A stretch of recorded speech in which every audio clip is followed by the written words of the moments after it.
You have this battle fatigue. You've been pretending for so long, trying to be strong.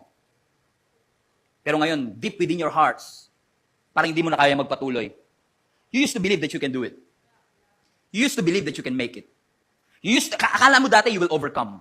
You used to believe that nothing shall be impossible with our God. But all this hope, but all this feeling, and the feeling was gone. Alam mo yung nakakalungkot yung nagre-represent ka ng Diyos na mapagmahal, but you don't love your ministry anymore. That your prayer is fruitless. Praying is hard. Coming to church is even a responsibility for you anymore.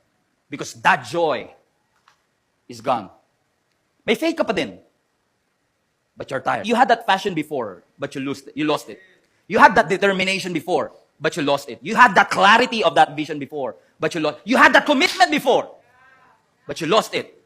Kung sino man ang para